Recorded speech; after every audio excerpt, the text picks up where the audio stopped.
Et il nous sauve du péché.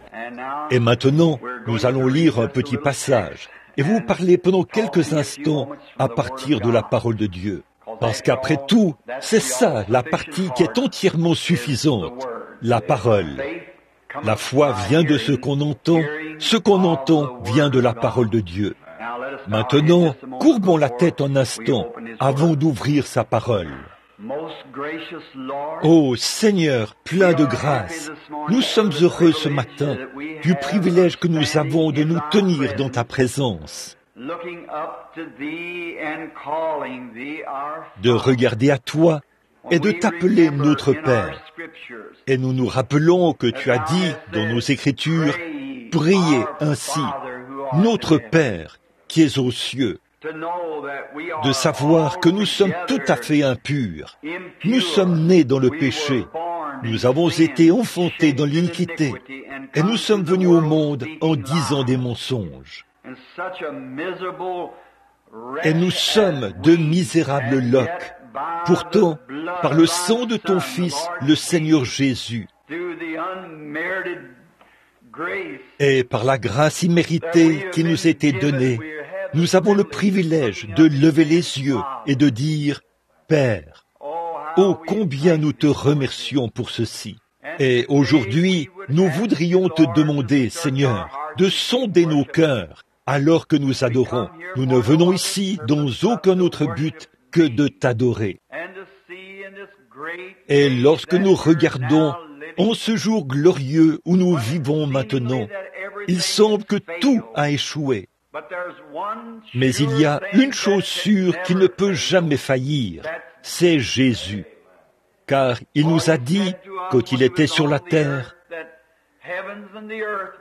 que les cieux et la terre passeraient, mais mes paroles ne failliront jamais. Alors, quelle assurance nous avons de faire reposer la destination éternelle de notre âme sur sa parole. Et maintenant, cela, elle nous a été donnée sous la forme d'un livre appelé la Bible, sachant qu'elle a été écrite par le Saint-Esprit et qu'elle ne peut être interprétée que par le Saint-Esprit. Puisse-t-il venir maintenant sur cette parole écrite et parler par des lèvres mortelles à des oreilles mortelles et en donner la compréhension éternelle. Accorde-le, Père, fais que cela stimule nos cœurs, de sorte que nous l'aimions davantage et que nous ayons une meilleure communion avec lui pour nous rapprocher de lui dans la communion. Aussi, nous voudrions te demander ce matin, Seigneur, il y a beaucoup de malades et de gens qui ont des besoins ici dans l'Église et partout dans le pays. Puissions-nous recevoir les bienfaits des meurtrissures de son corps sur le nôtre aujourd'hui, car il est écrit ceci, il était blessé pour nos transgressions, c'est par ses meurtrissures que nous avons été guéris. Et comme David s'est écrié autrefois, « Mon âme bénit l'Éternel et n'oublie aucun de ses bienfaits. C'est lui qui pardonne toutes tes iniquités, qui guérit toutes tes maladies. » Accorde aujourd'hui, Seigneur, qu'au cours de cette adoration, chaque personne ici qui a besoin de l'une de ces choses, le salut pour son âme ou la guérison pour son corps, puissions-nous jouir des bienfaits de ce grand sacrifice suprême aujourd'hui. Nous nous soumettons à toi maintenant, Seigneur, et nous te prions de parler à travers nous, d'entendre à travers nous et d'exaucer nos prières. Car c'est au nom de ton Fils béni, le Seigneur Jésus notre Sauveur, que nous le demandons. Amen.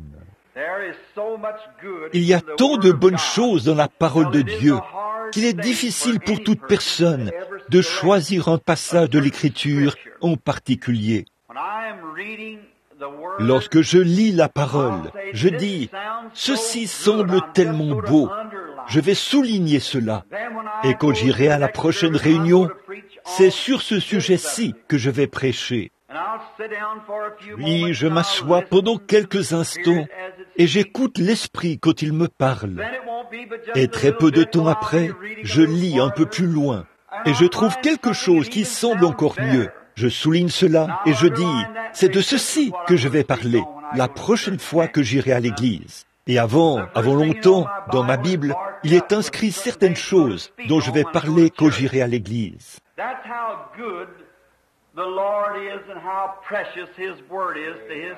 C'est dire combien le Seigneur est bon et combien sa parole est précieuse pour ses saints. Quel grand privilège nous avons aujourd'hui, en cette heure où, semble-t-il, il n'y a plus d'espoir, de quand même trouver un fondement sûr et solide, c'est-à-dire la parole. J'avais à cœur, il y a quelques jours, lorsque j'ai dit à Frère Neville, où je lui envoyais un message par notre sœur Wood, que j'allais parler ce matin de l'écriture sur la muraille. C'était un message que le Seigneur m'avait donné pendant que j'étais dans le train, alors que je revenais de la Californie. Mais dans ce message, il y avait des choses si étonnantes, en une heure comme celle-ci, que ça laisserait les gens de voir que les grandes choses, y compris ce Spoutnik moderne dont vous entendez tant parler, sont révélées dans la parole de Dieu.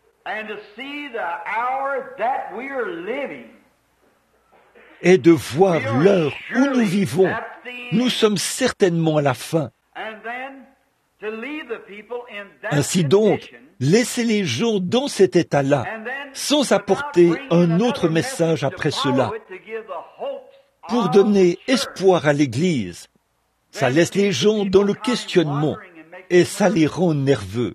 Alors j'ai pensé que j'attendrais jusqu'à dimanche prochain, lorsque je serai de retour. Et là, je parlerai de l'écriture sur la muraille, le dimanche matin. Et ensuite, le dimanche soir, je parlerai de l'enlèvement de l'Église avant la tribulation. Ainsi donc, si ces choses sont si proches, alors l'enlèvement est plus proche que cela. Si l'Église part pendant avant la tribulation. Donc, je suis sûr que vous comprenez que c'est là qu'elle part.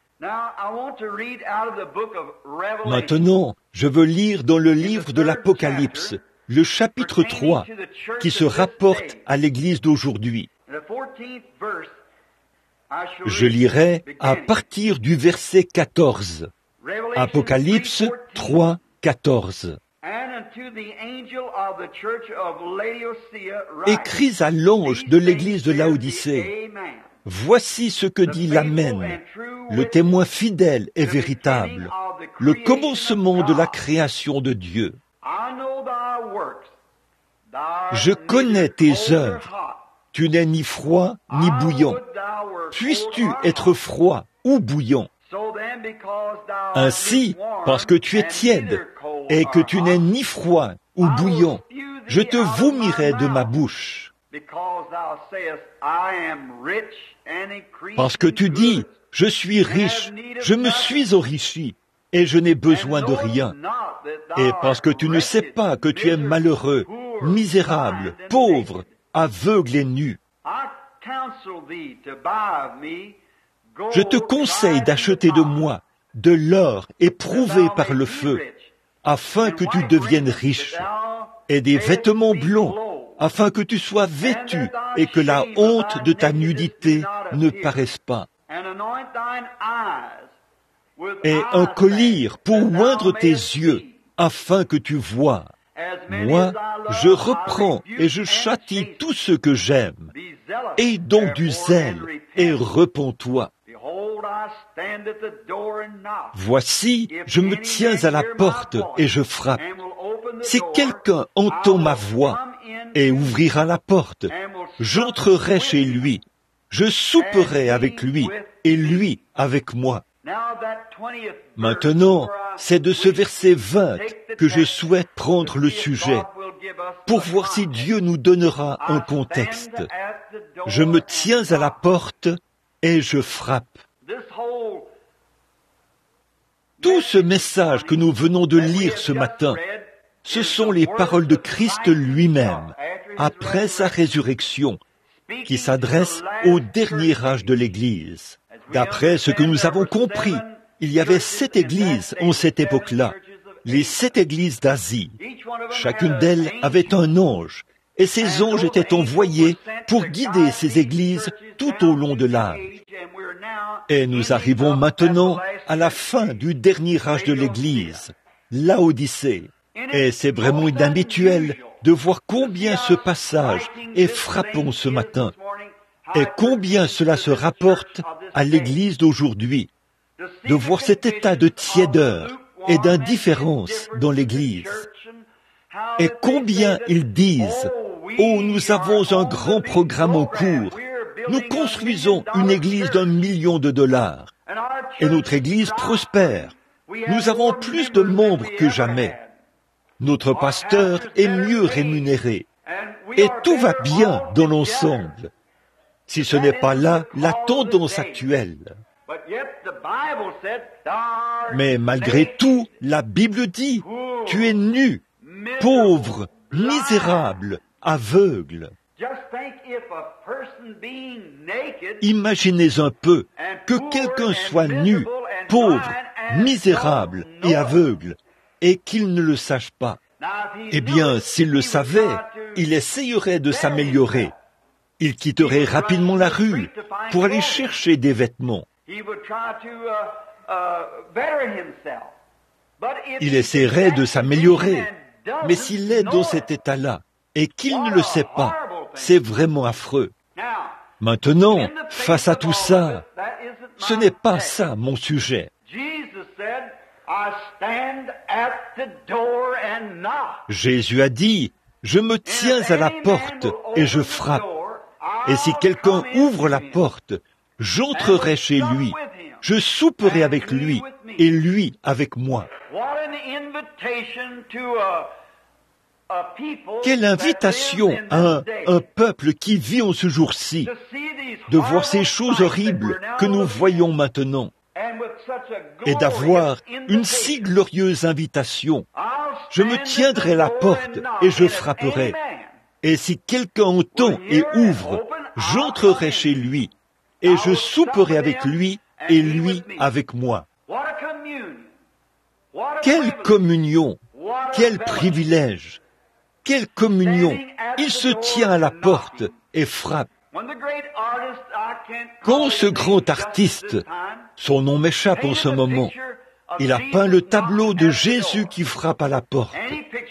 Tout tableau, avant de devenir un tableau célèbre, doit passer par la galerie des critiques, où des gens qui sont des artistes de renom critiquent le tableau.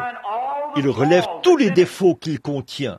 Ainsi, après que ce célèbre tableau était pratiquement arrivé au terme de son passage dans la galerie des critiques, une question a été posée à l'homme qui avait soumis la peinture. Un critique a dit, à mon avis, il n'y a qu'une seule chose qui cloche dans votre tableau. Il a dit, vous avez oublié de mettre le loquet sur la porte. Et le peintre a dit, oh non, vous comprenez mal. Si le loquet était à l'extérieur, il soulèverait le loquet et entrerait. Mais le loquet est à l'intérieur.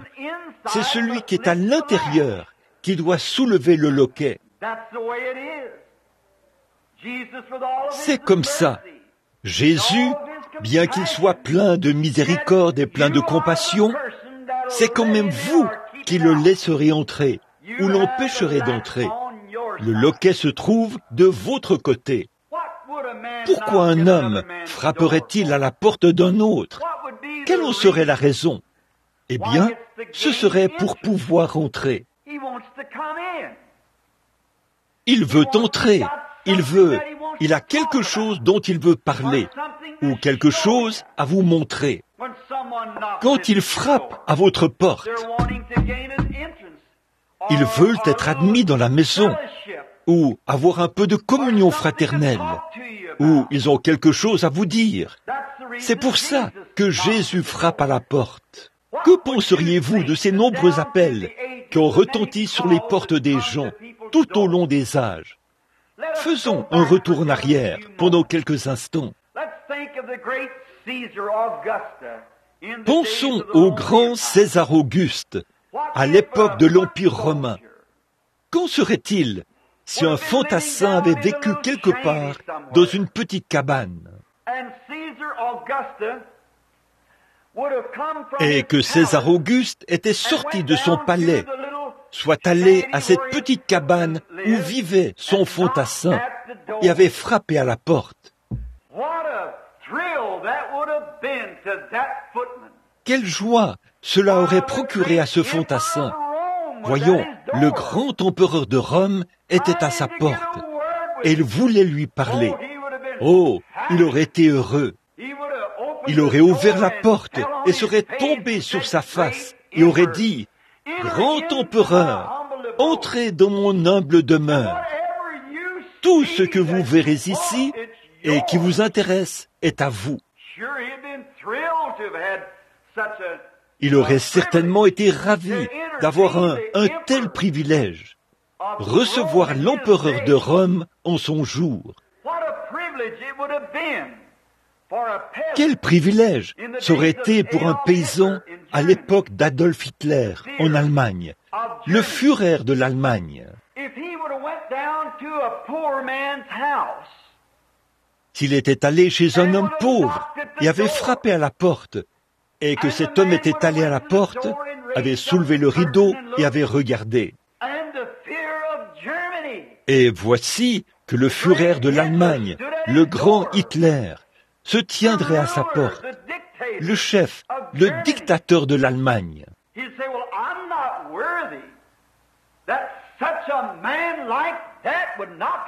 Il dirait, « Eh bien, je ne suis pas digne qu'un tel homme frappe à ma porte. Voulez-vous dire qu'Hitler veut me parler, à moi, un paysan? » Eh bien, il ouvrirait la porte, tomberait sur sa face et dirait, « Hitler, veuillez entrer chez moi. Certainement, tout ce qui est ici est à vous, grand Führer de l'Allemagne. » Certainement, il aurait été heureux de l'avoir fait. Non seulement cela, mais il aurait été honoré de l'avoir fait, de penser qu'Hitler serait venu à sa porte.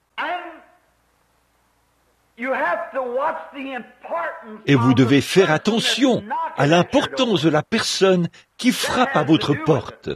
Ça compte. Si c'était un mendiant, vous auriez peut-être le droit de fermer la porte ou de ne pas aller à la porte. Si vous n'aviez rien à lui donner et que vous étiez mal à l'aise devant ce mendiant. Mais s'il s'agissait de quelqu'un d'important, je dirais qu'aujourd'hui, si le président Dwight Eisenhower venait ici à Jeffersonville aujourd'hui et qu'il frappait à la porte de n'importe quel bon démocrate, vous vous sentiriez vraiment honoré d'aller à la porte accueillir le président Eisenhower. Même si vous êtes en désaccord avec lui sur le plan politique, ça vous toucherait certainement qu'il frappe à votre porte. Pourquoi donc? C'est le président des États-Unis. C'est un homme très important. Et même si vous êtes en désaccord avec lui sur le plan politique, ce serait un honneur pour tout démocrate dans cette ville ou dans n'importe quelle autre ville de recevoir le président Dwight Eisenhower en raison de l'importance qu'il a en tant que président des États-Unis. C'est un grand homme, un homme honorable, et il occupe un poste honorable. Tout récemment, la reine est venue d'Angleterre. Elle est allée au Canada. Elle a fait une visite à travers tout le Canada.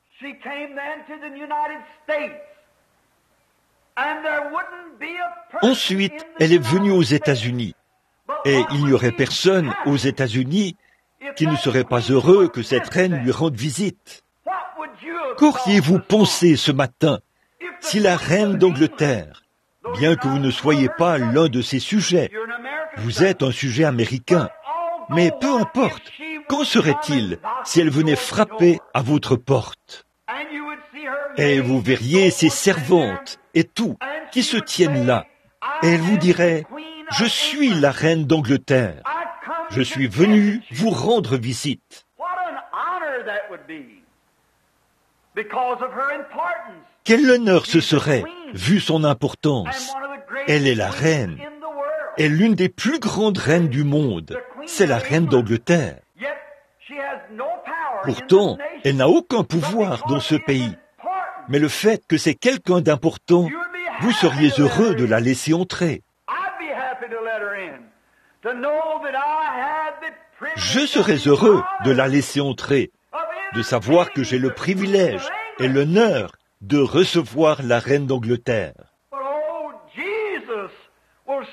Mais, Jésus se tiendra à la porte et frappera, et nous l'empêcherons d'entrer.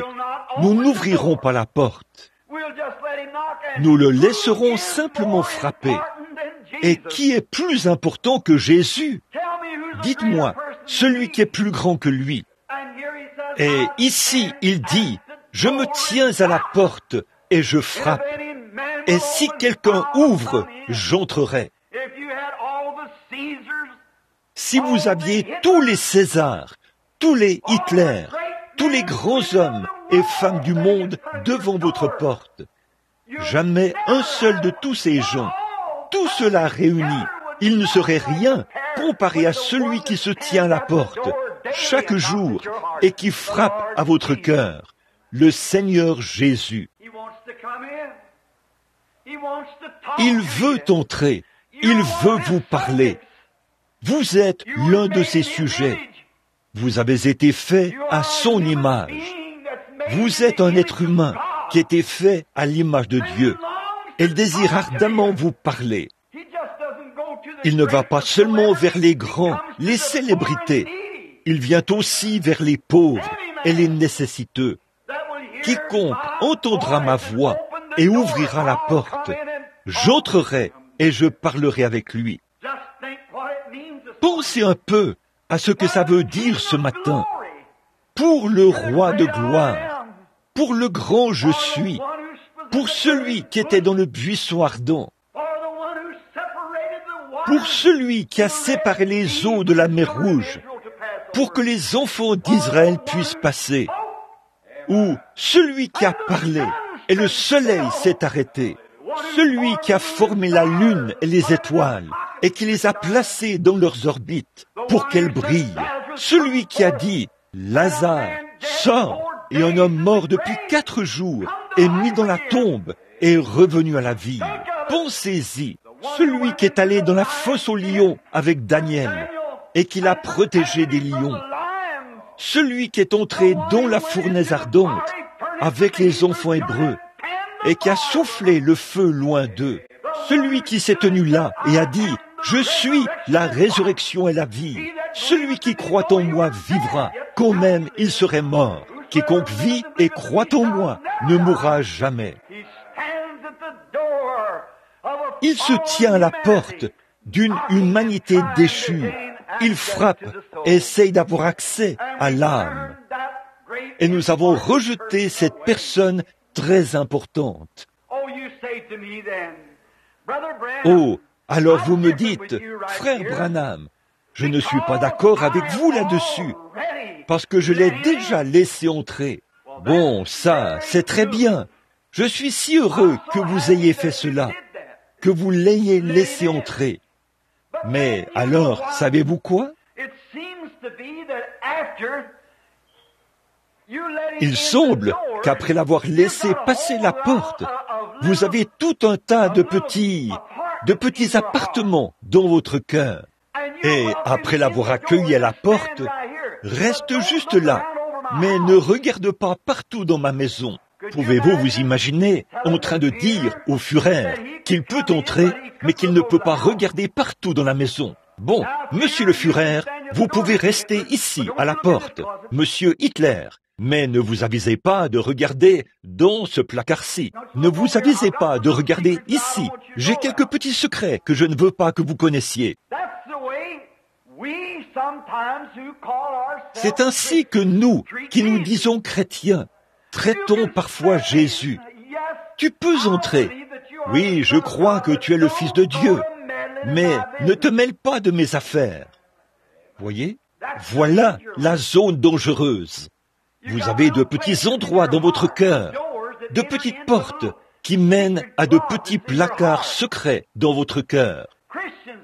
Les chrétiens en ont, et beaucoup de ceux qui laissent entrer Jésus ne sont pas disposés à laisser Jésus agir selon sa volonté. Il n'est pas tout à fait le bienvenu.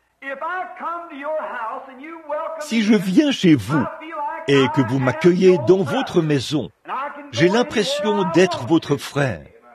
Et je peux aller où je veux, si je suis vraiment le bienvenu. Si je viens chez vous, j'ai l'impression que si vous me dites « Sois le bienvenu », ça veut dire que je suis le bienvenu partout dans la maison. Je n'hésiterai pas à aller partout. Si je veux m'allonger un peu, j'irai dans la chambre à coucher. Et si je veux manger un peu, j'irai à la cuisine. Je me sentirai comme quelqu'un qui est le bienvenu. Qu'en serait-il si vous veniez chez moi ou moi chez vous et que vous disiez « Bon, vous pouvez rester là, mais ne vous avisez surtout pas d'ouvrir cette porte-là. Ne vous avisez pas d'aller ici. Je ne serai pas vraiment le bienvenu. » Eh bien, c'est comme ça aujourd'hui avec les gens qui se disent chrétiens. Vous dites « Oh, je fais partie de l'Église. » C'est bien, mais voyez-vous, la raison pour laquelle il y a tant de problèmes dans l'Église, la raison pour laquelle il y a tant de confusion dans l'Église, tant de mécontentement dans l'Église, ce n'est pas parce que Jésus n'y est pas, c'est parce que Jésus ne peut pas accéder aux endroits où il veut aller. Nous avons ces petits compartiments et nous disons « Oh non, ne touche pas à ça. Bon, tu peux entrer, mais oh, c'est à peu près tout. Je vais adhérer à l'Église, mais par contre, laisse-moi m'occuper de mes propres affaires. » Jésus veut être le chef suprême de votre être. Et le seul moyen pour lui de vous bénir, c'est quand il devient votre Seigneur. Seigneur, c'est la domination, la possession. Qui vous a créé? Jésus. Qui a droit à chaque compartiment de votre cœur? Le Créateur. N'ayez aucun secret devant lui. Ouvrez votre cœur. Parlons à présent, pendant quelques instants, de certaines de ces petites portes. L'une d'elles, c'est la petite porte de l'égoïsme. Oh, nous voyons tellement de ça dans le cœur des gens qui professent être chrétiens. Égoïste. Oh, vous, c'est pour moi et pour mon groupe. Tant que ça vient de ma dénomination, c'est bon. Mais si ça vient de l'extérieur, si ce n'est pas une église baptiste, ou si ce n'est pas mon église presbytérienne, ou mon église pentecôtiste, si c'est en dehors des assemblées, ou ainsi de suite, ça ne vaut rien. Alors, voyez-vous, Christ ne peut pas avoir la domination. Il ne peut pas être Seigneur. S'il est Seigneur, il domine. Si vous dites, eh bien, j'aimerais qu'il fasse une certaine chose pour moi, mais si je peux tirer tant de cela, j'irai à l'église si ça peut amener les gens de ma communauté à avoir une meilleure opinion de moi. Mais vous ne voulez pas ouvrir cette petite porte. Je vais l'accepter, mais je ne vais pas le laisser entrer dans ce petit endroit-ci, parce que je suis comme ça depuis mon enfance. Et j'ai l'impression d'être un peu mieux que ce genre de personne. Je vais laisser entrer Jésus, mais je n'irai jamais dans l'une de ces petites missions, l'un de ces endroits où ils crient tous « Amen, gloire à Dieu et Alléluia ». Je vais le laisser entrer, mais je n'irai pas là-bas. Il n'est pas votre Seigneur. Mes brebis entendent ma voix. Il est alors votre Seigneur.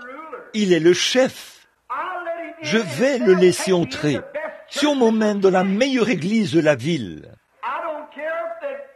peu m'importe qu'on mette, si je voulais aller dans la basse-cour, ou qu'il veut que j'aille, c'est là que je voudrais aller, tant qu'il m'appelle. Je vais le laisser entrer, parce qu'il est mon Seigneur. Tout ce qu'il veut faire, qu'il le fasse. Il y a une autre petite porte qui s'appelle l'orgueil. Oh, que d'horribles petits démons noirs sont accrochés dans ce cœur plein d'orgueil,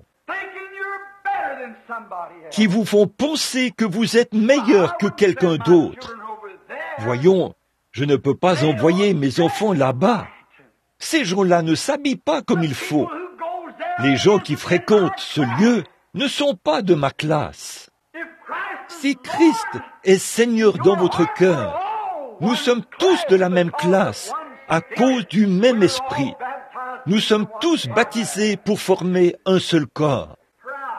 L'orgueil, vous vous sentez un peu, vous avez un petit complexe. Oh, vous ne voulez pas que Jésus touche à cela, parce que ça dégraderait votre statut social dans la communauté. Je préférerais que mon statut social dans la communauté soit dégradé, plutôt que d'effacer mon nom du livre de vie de l'agneau. Mais ils ne veulent pas le laisser entrer. Ce petit orgueil l'empêche d'entrer. Oh, Jésus, oui, je vais adhérer à l'Église, je vais t'accepter. Mais, oh, ne regarde pas dans ce placard-ci. En effet, tu peux très bien t'asseoir sur une chaise, près de la porte, mais je ne voudrais pas te laisser entrer dans ce placard-ci. Dans ce cas, il ne peut pas être votre Seigneur. Il faut qu'il ait accès à chaque pièce de la maison, à chaque compartiment, à toutes les petites choses secrètes de la vie. Il faut qu'il ait accès à tout cela. C'est alors qu'il deviendra Seigneur. Pourquoi veut-il venir dans votre cœur? C'est pour être votre Seigneur. Il frappe à la porte pour être votre Sauveur. Et si vous avez dans votre cœur de l'égoïsme, de l'orgueil, de la malice et toutes ces choses, il ne peut pas être Seigneur. Même si vous l'acceptez et le faites entrer, il ne peut pas être Seigneur. Quand il est Seigneur de tout. Et c'est pour ça qu'il frappe. Oh Seigneur, dites-vous, laissez-le entrer. Je veux entrer et souper. Le souper, ça signifie la communion. Quand on est en communion l'un avec l'autre, là, le Seigneur et vous, vous êtes copains. Vous êtes partenaires. Et tout ce que vous avez, il l'a aussi. Donc, tout ce qu'il a, vous l'avez aussi. Vous voyez, il devient vous pour que vous puissiez devenir lui. Et vous avez tout en commun. Ensuite, il y a à l'intérieur du cœur une autre petite porte dont j'aimerais parler ce matin. Et cette petite porte, c'est la porte de la foi. Tellement de gens qui professent être chrétiens ne veulent pas ouvrir la porte de la foi. Bon, vous dites, Seigneur, tu peux entrer. C'est vrai, mais je ne crois pas que toute la Bible est vraie. J'accepte ce que dit mon Église, mais je n'accepte pas le reste. Comment le Seigneur va-t-il vous bénir dans ce cas? Comment peut-il être votre Seigneur et votre guérisseur s'il ne peut pas ouvrir la porte de la foi à l'intérieur de votre cœur? S'il peut entrer et que vous l'accueillez, il va ouvrir cette porte.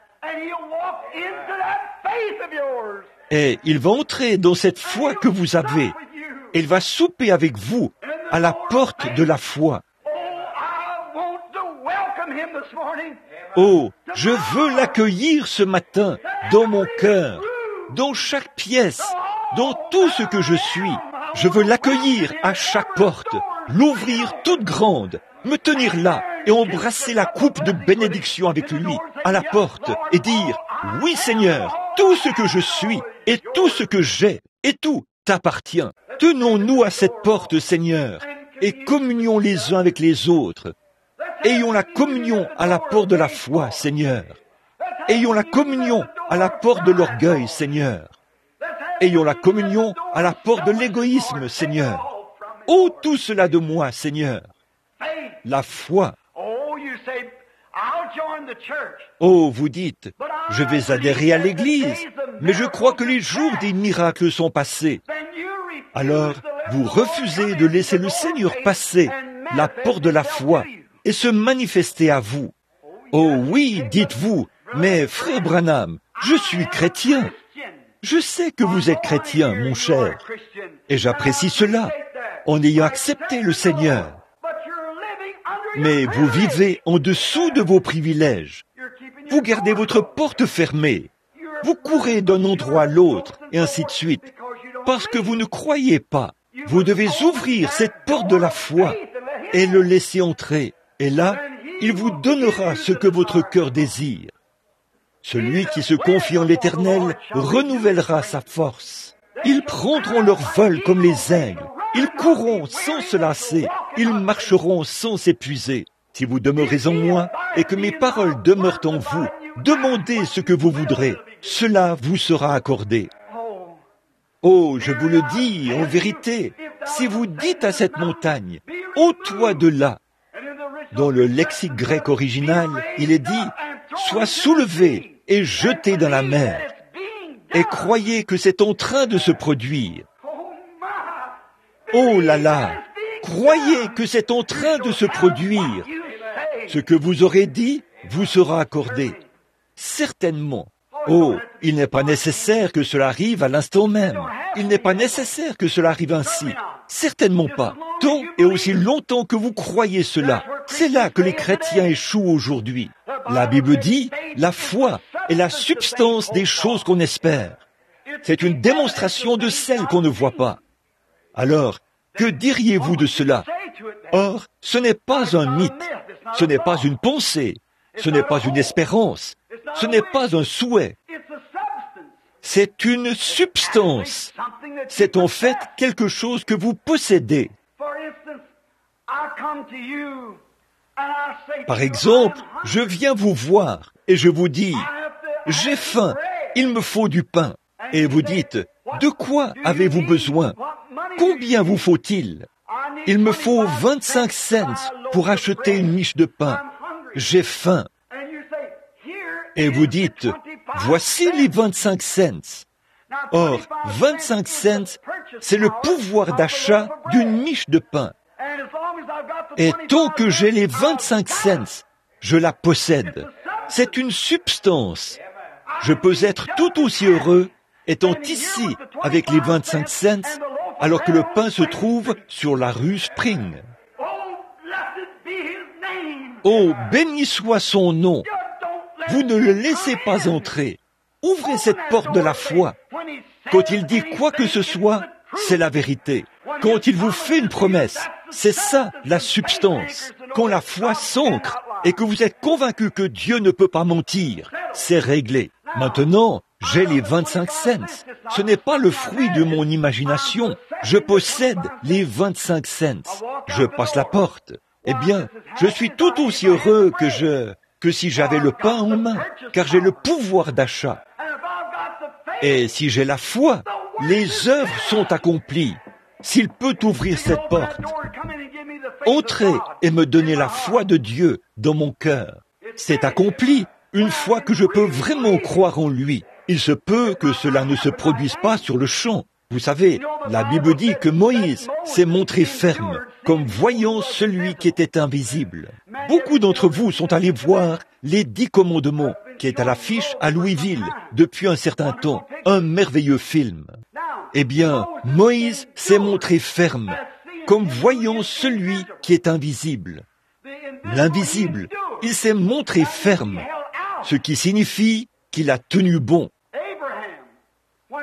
Abraham, lorsqu'il a reçu la promesse, alors qu'il avait 75 ans, qu'il allait avoir un enfant de Sarah, c'était réglé.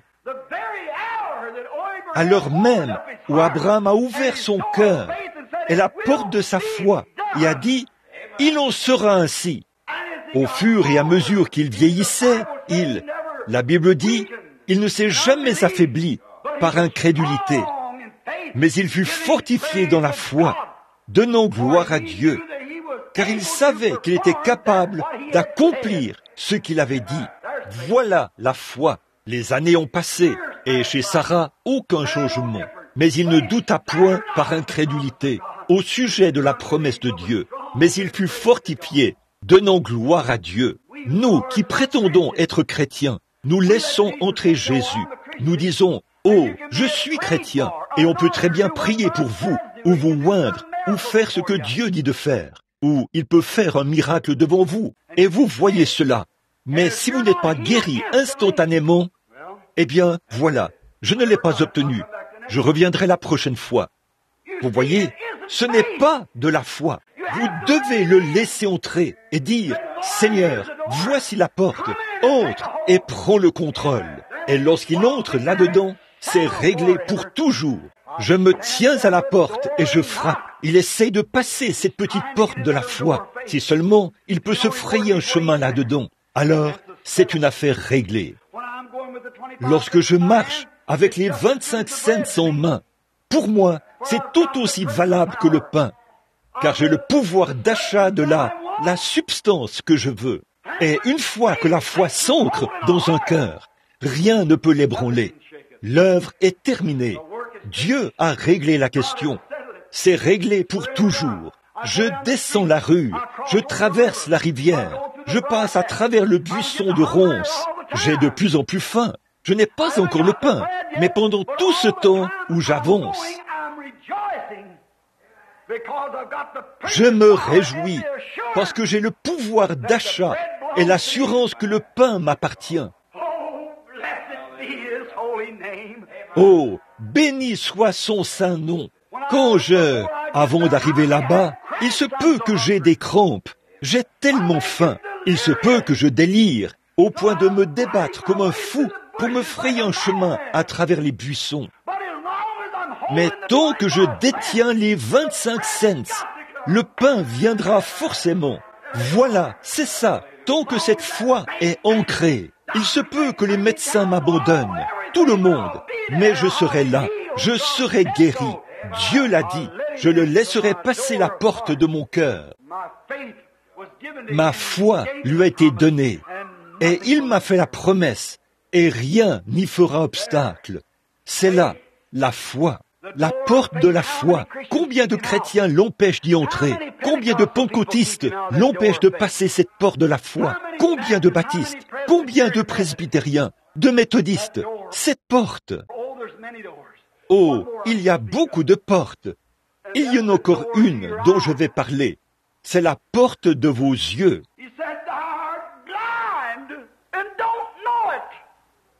Il a dit, tu es aveugle et tu ne le sais pas. Il parle de l'Église d'aujourd'hui, qui est aveugle spirituellement. Je parlais l'autre jour, et ceci, je ne peux pas le dire publiquement, mais pour frère Sussman, là, et pour beaucoup d'autres, Léo et Jean et les autres, à quoi cela va-t-il aboutir? Et je dis, pourquoi les gens ne peuvent-ils pas voir ces choses? Pourquoi ne peuvent-ils pas comprendre? Même cette photo-là devrait ébranler les nations. Mais pas même un journal ne pouvait la publier. Qu'est-ce que George J. Lacey du FBI a dit? Il a dit, Monsieur Branham, ça se retrouvera dans les magasins d'articles à petit prix, un de ces jours, mais pas de votre vivant. Cela ne sonnait pas juste. Cela n'a jamais bien résonné, jusqu'à l'autre jour. Je me suis dit, c'est vrai, pensez aux fous de Portland. Pensez aux sorciers guérisseurs en Inde. Pensez aux petits poissons sur la rivière, Freywood. Pensez aux choses qui sont infaillibles, les preuves. Et pourtant, c'est à peine si je peux aller faire une grande campagne. Il y a de la résistance. Quelque chose voudrait permettre cela, mais il y a de la résistance. Qu'est-ce qu'il y a? Ils ont reconnu Élie seulement après son départ. Ils n'ont pas reconnu beaucoup d'entre eux. Ils ont reconnu qui était Jean seulement après qu'il a été décapité. Ils ont reconnu que Jésus était le sauveur du monde seulement après qu'il a été crucifié et qu'il est ressuscité. Saint Patrick haïssait l'Église catholique et il a protesté contre elle. Mais après sa mort, ils l'ont canonisé, faisant de lui un saint. Ils ont reconnu qu'il était un saint seulement après qu'il était mort et enterré. Ils n'ont jamais reconnu que Saint François d'Assise était un saint. Il a protesté contre l'Église catholique. C'était un prédicateur ambulant qui marchait avec une Bible sous le bras. Il était descendu à la rivière pour prêcher et de petits étourneaux se sont mis à piailler. Il a dit, « Petite sœur, taisez-vous, je prêche la parole de Dieu. » Et ils se sont tus. Mais ils n'ont reconnu cela que longtemps après sa mort. Jeanne d'Arc, qui a sauvé la France.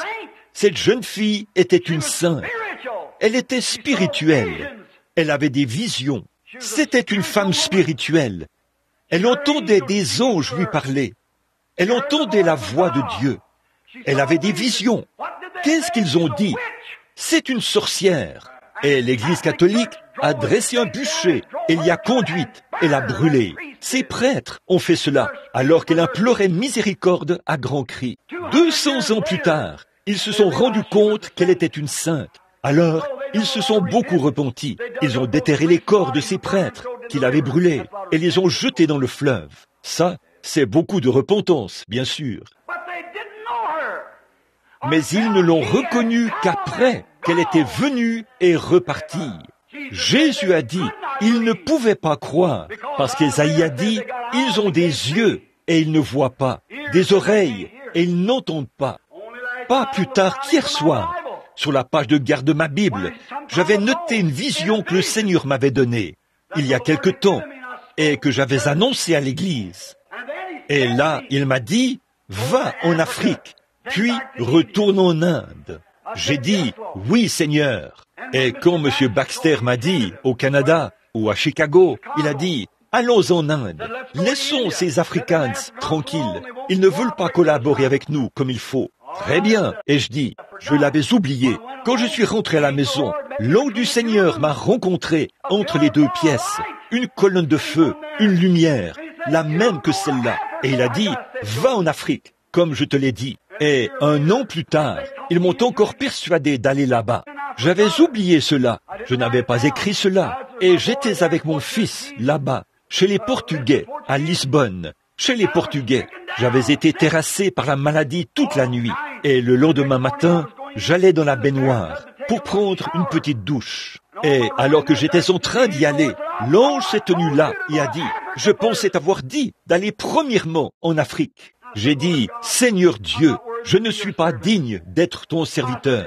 J'ai dit, si c'est ce qui te plaît, retire ton esprit et donne-le à un autre. Et ce n'est qu'il y a quelques jours que j'ai pris les dispositions nécessaires pour aller en Afrique cette année. Ils sont en train de s'en occuper là-bas en ce moment. Et hier soir, je lisais cette vision. Dieu savait que j'échouerais à ce sujet. Dans cette vision, je n'ai pas vu cela jusqu'à hier soir. Et j'ai appelé frère Sostman, Léo et tous les autres, partout. La vision disait, tu iras d'abord en Inde et ensuite tu retourneras en Afrique. Vous voyez, je l'ai écrit moi-même. J'ai écrit la chose moi-même. J'ai sauté du lit où j'étais assis, tôt un matin, et je l'ai vu entrer dans la pièce. Et j'ai noté exactement ce qui y était dit, au fur et à mesure qu'il me le disait. Et je l'ai lu et relu de très nombreuses fois. Et je n'ai jamais remarqué cela. Et hier soir, quand j'ai appelé les frères, voilà que c'était juste là, sur la page de garde de ma Bible. Et un très grand nombre de personnes ont lu cela. Ça disait, des gens à moitié habillés sont venus là, et je leur ai prêché. Et ils se réjouissaient. Puis, une lumière est apparue. Par la suite, il a montré les blancs et les noirs ensemble en Afrique. Je n'avais jamais vu ça, bien que j'ai regardé cela directement. Nos yeux s'ouvrent. Ô Dieu, ouvre mes yeux afin que je voie. Laisse-moi regarder au-delà des rideaux du temps, Seigneur. Fais que je voie, Seigneur, ce qui m'entoure. Fais que je voie ce qui est sur le point d'arriver. Quand je pense aux êtres humains aveuglés sur cette terre, qui voient mais ne peuvent pas comprendre, ils voient Dieu venir dans la réunion et accomplir exactement les mêmes choses qu'il accomplissait quand il était ici sur terre. Ils voient Jésus-Christ, le Fils du Dieu vivant, accomplir, agir, faire exactement ce qu'il faisait quand il était ici sur terre. Mais ils ne comprennent toujours pas. Comment est-ce possible? Parce que leurs yeux ne sont pas ouverts. Ils s'ouvriront un de ces jours, mon ami, mais il sera trop tard à ce moment-là. Le temps sera passé. Et vous vous demanderez, alors, voulez-vous me dire que ceci, qu'un tel et telle chose, c'était ceci, et que je ne le savais pas? Ça leur passe au-dessus de la tête. Ils ne le saisissent pas. Est-ce que vous saisissez ce que je dis? Ça leur passe au-dessus de la tête. C'est vrai. Et vous vous attendez à ce que quelque chose de glorieux se produise dans le futur, alors que ça se produit maintenant même et vous ne le voyez pas. Ô Dieu, viens dans mon cœur et ouvre les portes de mes yeux afin que je voie. Comme Cléopas et son ami qui marchaient sur la route un jour en revenant d'Emmaüs ou en allant à Emmaüs. Et alors qu'ils avançaient sur le chemin qui y menait, il a parlé avec eux, il a marché avec eux, il a soupé avec eux, mais les yeux de leur intelligence étaient fermés. Lorsqu'il est entré à l'intérieur et qu'ils se sont tous détendus, il a fait un petit quelque chose qu'il savait que personne d'autre que lui ne pouvait faire. Ça, c'était après sa résurrection. Et rapidement, dit la Bible, leurs yeux se sont ouverts. Il leur a ouvert les yeux, puis ils ont pris le chemin du retour en se réjouissant. Et ils disaient, le Seigneur est vraiment ressuscité, car il était avec nous tout le jour. Leurs yeux se sont ouverts. Ils avaient compris.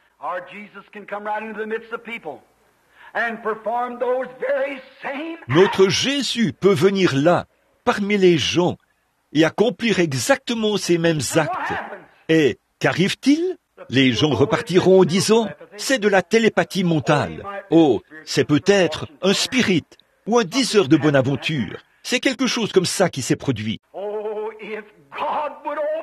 Oh, si Dieu nous ouvrait les yeux et nous permettait de voir ce que sont ces choses. Cette porte de l'œil se trouve à l'intérieur du cœur. Ce n'est pas ce que vous voyez de vos yeux. Ça, ce n'est pas voir, c'est regarder. Jésus a dit à Nicodème, si un homme ne naît de nouveau, il ne peut voir le royaume de Dieu. On ne voit pas cela avec ses yeux, on le voit avec son intelligence. On regarde avec ses yeux et on comprend avec son cœur. Alors, la porte de vos yeux est à l'intérieur de votre cœur, parce que c'est la porte de votre intelligence. Oh, je comprends que Jésus a dit qu'il ferait cela dans les derniers jours. Je comprends que ces choses sont le signe de Dieu. Alors, comme c'est différent, comme cela devient une réalité pour vous, comme les choses changent, si nos yeux sont ouverts, il est avec vous tout le temps. Il vous aide. Il se tient à votre porte chaque jour. Mais vous ne reconnaissez pas cela. Il y a quelque temps, j'ai entendu un prédicateur dire quelque chose qui m'a frappé. C'était là-bas, dans le sud. Il y avait là un vieil homme, un homme de couleur, c'était un brave homme. Mais on n'arrivait pas à l'amener à s'aligner avec Dieu. Il ne voulait pas du tout aller à l'église. Et pourtant, c'était un brave homme.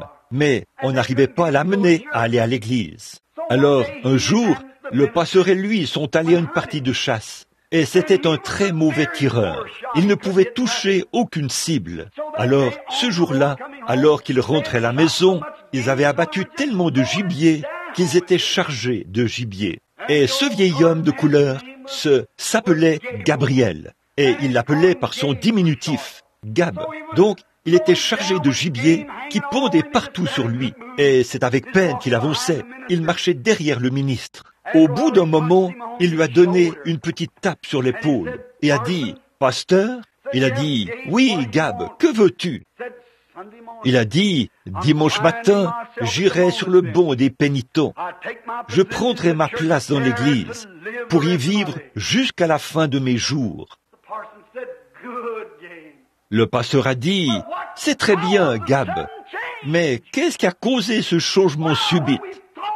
Pourquoi, alors que nous t'avons parlé, et que des gens pleins de piété, des saints, ont prié avec toi et t'ont supplié, et tu as détourné ton cœur? » Il a dit, « Patron, vous savez, je sais que je suis un mauvais tireur.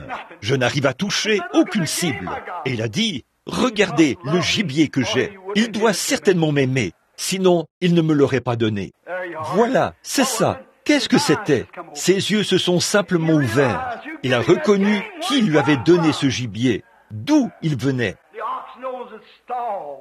Le bœuf connaît son étable. Le mulet connaît la crèche du maître. Mais mon peuple ne connaît rien, a dit le Seigneur. Ils ne savent certainement pas d'où viennent ces bonnes choses. Si seulement vos yeux étaient ouverts, afin que vous puissiez voir. Il y a quelque temps, un homme se rendait au bord de la mer. Il allait là-bas pour se reposer. Il voulait se rafraîchir parce qu'il aimait. Il se disait que cela lui ferait plaisir d'entendre les goélands voler au-dessus de l'eau et glisser sur les grandes vagues à crête blanche au moment où elles mugissent et se brisent dans les airs. Et il voulait sentir l'odeur de l'eau salée. Il a dit, ce sera tellement reposant de vivre au bord de la mer pendant quelque temps. Je veux simplement me reposer. Je veux vivre au bord de la mer pour voir tout ce que la mer a à offrir. Le ciel bleu qui se reflète dans l'eau, voir l'écume de l'eau salée bouillonner en grosses vagues, frapper et rouler. Et il a dit, si je peux me tenir là, regarder cela et entendre le cri des goélands. Et pendant qu'il se dirigeait vers le bord de la mer, il a rencontré un homme qui venait.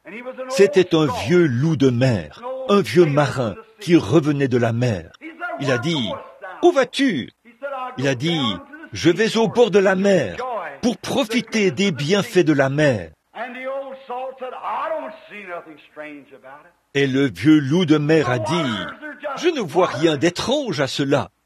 Les eaux ne sont que des eaux. Le ciel n'est que le ciel. Le goéland n'est qu'un oiseau comme un autre. » Vous voyez, il avait tant vu ces choses que c'était devenu banal pour lui. Ça ne l'excitait pas. Et c'est ça le problème avec vous. Vous avez vu la bonté, les miracles et les choses divines de Dieu agir et se mettre en œuvre, si bien que c'est devenu banal pour vous. Vous ne les remarquez plus. Dans les réunions, j'ai remarqué les gens quand le Seigneur, par son discernement, parle directement aux gens dans l'auditoire, exactement comme il l'a fait lorsqu'il a marché en Galilée. Et c'est tout simplement sa promesse, ce qu'il a dit qu'il ferait. Et les gens, quand c'est la première fois, ils disent « Oh, est-ce que c'est jamais ? Oh, ça ne peut être que le Seigneur. » La fois suivante, ça va forcément venir. Et après quelque temps, eh bien, c'est simplement une chose comme une autre. C'est banal, c'est du déjà vu. Vous ne prêtez pas attention à ça. Les yeux de votre intelligence, votre cœur, se ferment à cela.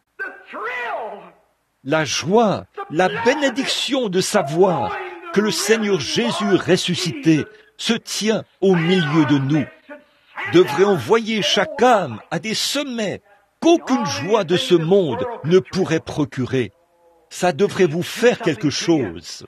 Cela devrait tellement faire vibrer votre foi que vous ouvririez toutes les portes de la foi et tout le reste et diriez « Seigneur Jésus, prends pleinement possession de moi maintenant. Prends-moi sous ta protection. Me voici, viens dans mon cœur. Enlève mon égoïsme. Enlève mes mauvaises compréhensions. Enlève mes doutes. Ouvre mes yeux, Seigneur, afin que je voie. Prends-moi tout entier et sois mon Seigneur. » Tant que l'Église ne fait pas ça, nous marchons dans l'aveuglement. Jésus frappe à la porte et nous le laissons dehors. Prions pendant un instant, alors que nous courbons la tête, tandis que nos têtes sont inclinées en silence. Nos visages sont tournés vers la poussière d'où nous avons été tirés. Et un jour, cette chair mortelle aura pour fin le retour à la poussière. Y a-t-il une telle personne ici ce matin, quelqu'un qui n'a jamais ouvert son cœur de cette manière au Seigneur Jésus et qui voudrait bien lever la main vers lui maintenant pour dire « Jésus, sois miséricordieux envers moi. » Que Dieu vous bénisse, monsieur. Que Dieu vous bénisse. Quelqu'un d'autre. Que Dieu vous bénisse, jeune homme. J'ouvre mon cœur en ce moment. Dites « Seigneur Jésus, prends-moi entièrement. Prends pleinement possession de moi. Sois mon Seigneur. » Que Dieu vous bénisse, monsieur. Sois mon Seigneur. Que Dieu vous bénisse, madame. Sois mon Seigneur, le Seigneur de mon orgueil, le Seigneur de ma foi, le Seigneur de mes yeux, le Seigneur de ma vue, le Seigneur de mon ouïe, le Seigneur de mon appétit. J'aurais pu parler de toutes ces choses, mais le temps ne me permettait pas de le faire. Sois le Seigneur de tout. Que Dieu vous bénisse, madame. Simplement, que Dieu vous bénisse, frère. Prends-moi, Seigneur. Que Dieu vous bénisse, frère. Prends-moi tel que je suis, Seigneur. Que Dieu vous bénisse, sœur. Que Dieu vous bénisse, frère. Que Dieu vous bénisse, là, au fond. C'est ça. Prends-moi tel que je suis et aie un plein contrôle, Seigneur. Que ce ne soit pas moi qui te conduise. Toi, conduis-moi. Un homme disait, que Dieu vous bénisse, mon frère. Un homme a dit qu'il était allé dans un pâturage et qu'il avait attrapé un poney, ici, l'autre jour. Il a mis la corde autour du cou du poney, puis a fait un nœud demi-clé autour de son museau. Et il ramenait le poney à l'étable. Avant qu'il y arrive, c'est le poney qui le conduisait. Voilà ce qu'il en est. Dieu nous attrape et nous essayons de le conduire. Laissons-le nous conduire. Il connaît le chemin.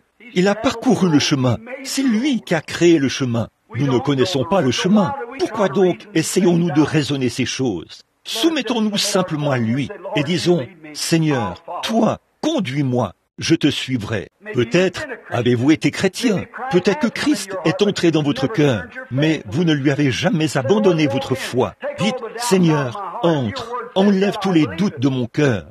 Si ta parole le dit, je la crois. Donc, à partir d'aujourd'hui, je te prends comme je veux que tu me donnes ce que le frère vient de dire, quelque chose comme une pièce de 25 cents pour acheter une miche de pain. Et pendant qu'on priera pour les malades ce matin, je vais te recevoir. Je crois que tu vas le faire. Et je vais continuer d'avancer en me réjouissant. Peu importe à quel moment cela va s'accomplir. Ça s'accomplira. Aimeriez-vous aujourd'hui lui ouvrir la porte de votre foi qui se trouve à l'intérieur de votre cœur? Vous le voulez? Alors levez la main et dites, Seigneur, me voici. Que Dieu vous bénisse. Une foule de gens ont la main levée. Thou Lamb of Calvary, Savior divine, now hear me while I pray, and take all my sins away, my unbelief.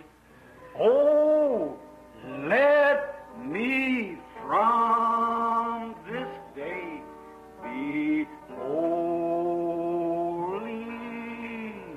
thine. Lord Seigneur Jésus, tu vois les mains de ces gens, tu connais leur cœur, tu te tiens là, c'est toi qui frappes. Puissent-ils ne pas regarder un mythe mystique, mais puissent-ils regarder directement au visage du Fils de Dieu crucifié? Puissent-ils comprendre ce matin comme jamais auparavant? Accorde-le, Seigneur. Nous avons eu des difficultés. Satan nous a combattus de toutes les manières. Même pour cette réunion ce matin, il n'y avait personne ici pour recevoir les cartes de prière, afin qu'on puisse former une ligne. Pour les gens qui viennent de l'extérieur, afin que tu puisses montrer l'infinie abondance de ta présence, par un don divin et par ta volonté selon ta très grande puissance. Mais tu es le Dieu qui domine sur toutes choses. Tu domines sur les difficultés et les circonstances. Et je te prie, ô Dieu, aujourd'hui, de t'emparer du cœur de chaque personne, d'accéder à chaque pièce et à chaque compartiment. Puisse-il ouvrir entièrement leur cœur maintenant même. Et tous ceux qui ont levé la main pour dire qu'ils ont fait preuve d'égoïsme, ou de négligence, ou de choses contraires à ce que tu aurais voulu. Cela montre dans leur vie que tu ne vis pas dans ce compartiment-là. Puisse ce compartiment s'ouvrir maintenant même. Et Seigneur Jésus, entre et établis ta demeure en eux. Et aussi, Seigneur, nous voudrions également prier pour ceux qui sont malades et affligés, afin qu'en cette heure, quelque chose se produise qui donnerait un tel choc à ces gens, pour qu'ils comprennent, prennent conscience de la présence de Jésus-Christ et que leur cœur s'ouvre.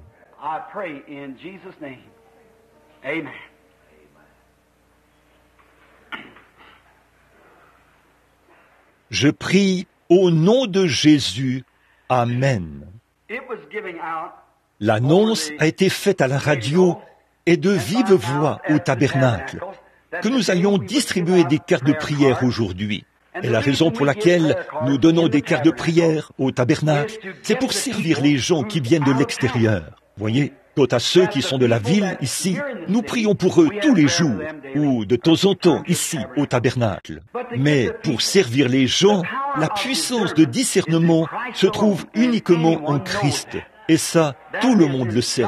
C'est uniquement en Dieu. Et donc, quand Christ était sur la terre dans un corps physique, comme nous avons aujourd'hui, il a parcouru la Galilée et différents endroits.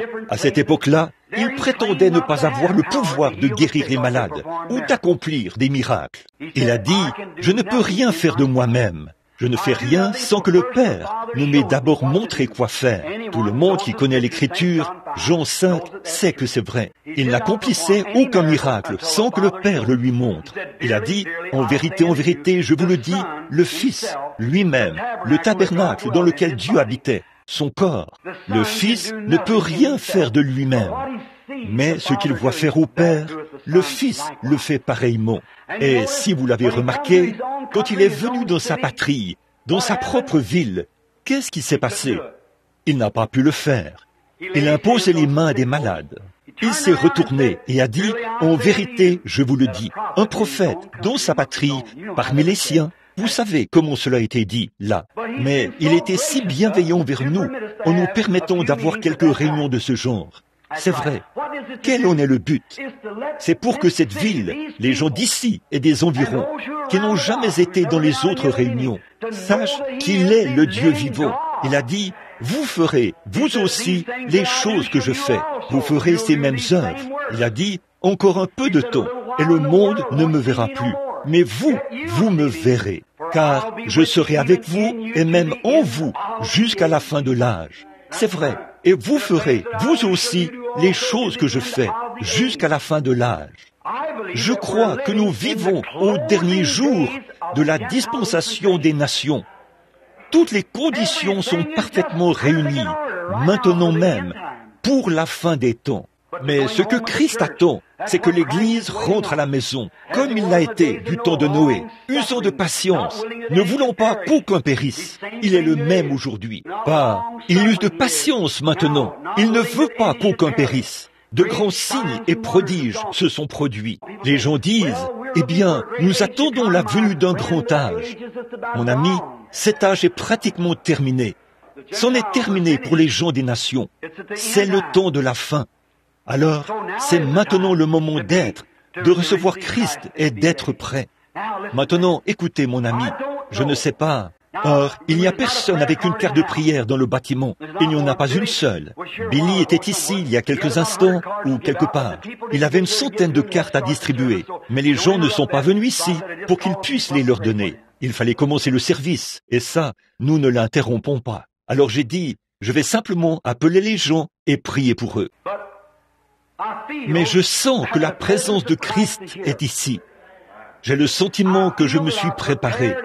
Et même ce message qui était donné à l'Église ce matin, dans ce but-là, et d'une manière ou d'une autre, l'ennemi a contrecarré nos plans en quelque sorte. Mais je crois que Christ peut l'emporter sur l'ennemi, si nos cœurs sont droits à son égard.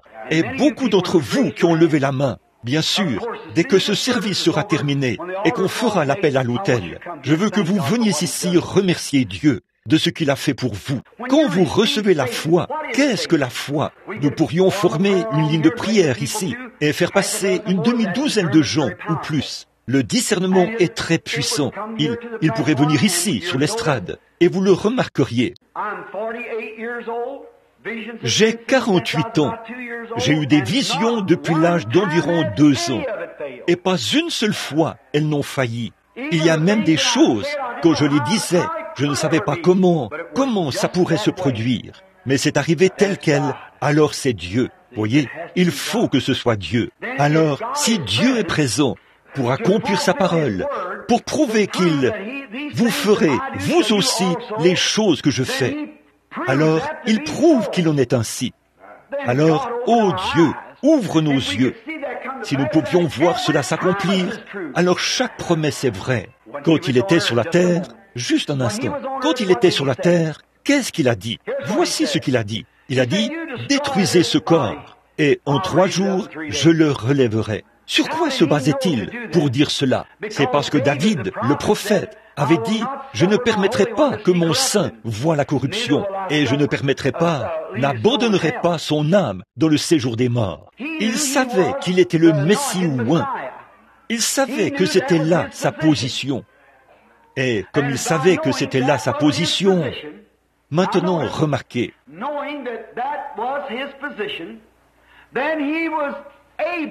comme il savait que c'était là sa position, il a pu faire cette déclaration parce que cette promesse s'appliquait à lui. Il a dit, les Écritures ne peuvent être anéanties. Si votre intelligence s'ouvre, les Écritures ne peuvent être anéanties. Cette promesse s'appliquait à lui et il savait qu'elle devait s'accomplir. Alors, écoutez mes amis, chaque passage de l'Écriture qui s'applique à vous, chaque promesse qui s'applique à vous, vous appartient, tout autant que celle-là lui appartenait. Certainement. C'est pour ça que je me tiens ici ce matin. Je vais, si le Seigneur le permet, je vais lui demander de faire quelque chose. Et ici, où c'est tellement difficile et tout, dans ma propre, non pas parce que vous ne croyez pas en moi, mais parce que sa parole a dit qu'il en serait ainsi. Voyez, sa parole a dit qu'il en serait ainsi.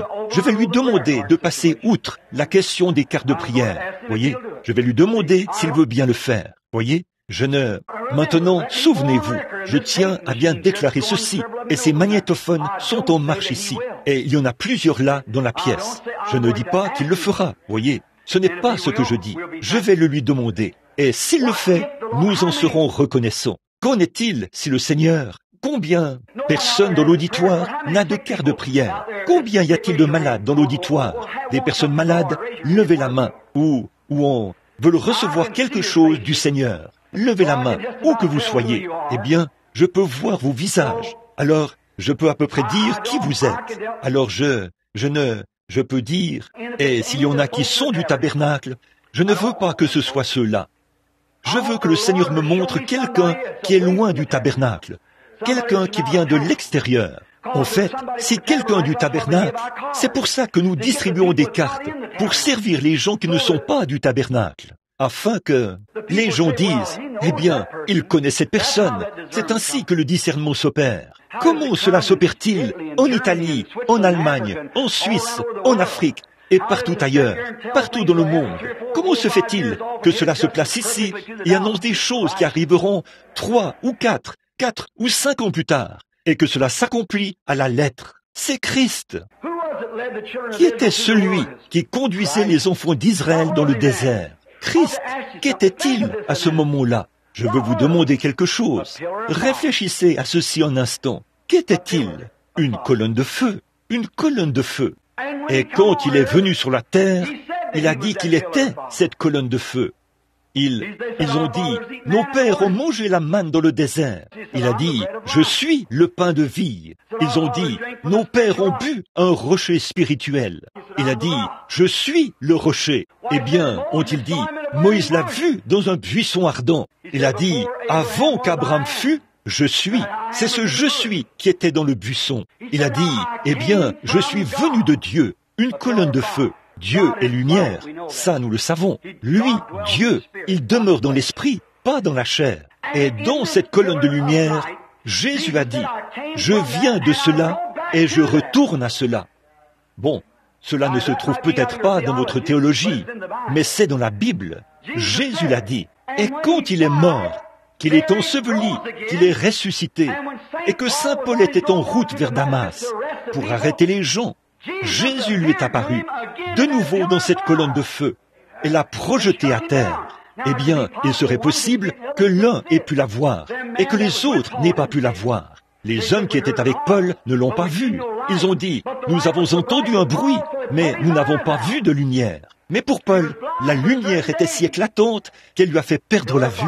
Et il était aveugle pendant un certain nombre de jours. La colonne de feu.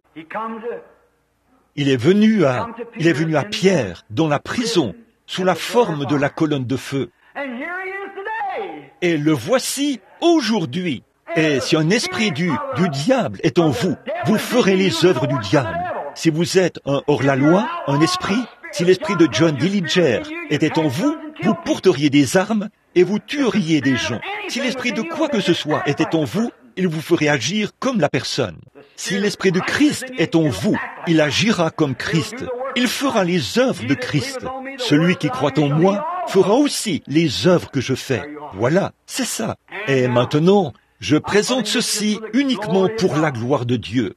Je deviens vieux et je sais que mes jours ne seront peut-être pas très longs sur la terre. Je ne sais pas. Ça, je ne peux pas le dire. J'espère que je vivrai assez longtemps pour voir la venue du Seigneur. Je ne sais pas si je le ferai, mais je ne sais pas si je prêcherai une autre prédication. Mais nous ne pouvons pas le savoir. C'est entre les mains de Dieu. Je ne sais pas. Mais voici une chose. Si nous lui demandons de venir parmi nous ce matin et qu'il fait quelque chose, la preuve infaillible de cela, montrant qu'il est le même Christ ressuscité et qu'il fait les mêmes choses que lorsqu'il marchait sur les rives de la Galilée. Je me demande combien diraient « Je renoncerai à une place dans la ligne de prière s'il ne m'appelait pas. Je renoncerai à ma place. » Et je crois que dans mon cœur, une foi s'ancrerait, qui me retiendrait fermement attaché à Christ, et je partirais de ce bâtiment ce matin. S'il venait dans ces corps humains qui sont ici ce matin et donnait à quelqu'un dans l'auditoire assez de foi, comme il en était de la femme qui a touché son vêtement, il a regardé autour de lui et a dit « Quelqu'un m'a touché ». Et ils ont dit « Eh bien, tout le monde te touche ». Il a dit « Mais je me suis affaibli ». Et il a promené le regard partout jusqu'à ce qu'il trouve la femme. Puis il lui a dit ce qu'elle avait, quel était son problème, et lui a dit que sa foi l'avait sauvée. Ça, c'était Jésus. Montrez-moi qui que ce soit qui ait jamais vécu sur la terre, qui ait jamais fait cela en dehors de lui. Montrez-moi dans l'histoire où cela s'est déjà produit. J'ai le livre des martyrs de Fox. J'ai les premiers écrits de Joseph. J'ai les âges primitifs de Pemberman. J'ai les de Babylone, d'Islop. Jamais rien de semblable ne s'est produit jusqu'à ce jour-ci. C'est vrai, parce que nous sommes à la fin des temps. Nous sommes au temps de la jonction. Et le temps des nations se termine. Bientôt nous serons réduits en cendres et en poussière. Recevez-le. S'il le fait, je ne dis pas qu'il le fera. S'il ne le fait pas, nous allons former la ligne de prière. Mais s'il le fait, diriez-vous, je sais que cette personne est tout à fait inconnue. Et voici que Dieu fait cela. Je crois que le Seigneur Jésus est présent et il va prendre mon cas en main. Je vais le lui confier et je vais recevoir cela comme les 25 cents et repartir d'ici en remerciant Dieu pour ma guérison. Le feriez-vous? Levez la main pour voir. Combien ici déclareront qu'ils le feraient? Levez simplement les mains partout. C'est merveilleux. Oh là là. Maintenant, mettez-vous en condition. Ouvrez votre cœur. Dites, Jésus, si jamais tu as agi dans mon cœur, fais-le maintenant. Fais sortir toute incrédulité. Fais que je me réveille, ici, que je me secoue. Est-il vrai que je suis passé à côté de quelque chose pendant toutes ces années et que j'ai manqué cela? Ai-je été fermé? Oh oui, je sais que tu es avec moi, mais t'ai-je laissé entrer partout pour pouvoir te voir? Si vous pouvez le voir ce matin, la foi s'ancrera et les maladies disparaîtront. Vous serez rétablis. Croyez-le maintenant. Oh là là, j'espère que vous le croirez. Oh Dieu, accorde-le, c'est ma prière. Maintenant, avant de le faire, prions. Oh Seigneur, ce jour où nous vivons est un jour terrible. Je suis conscient que s'il devait arriver quoi que ce soit, ce sera toi qui l'auras permis, Seigneur.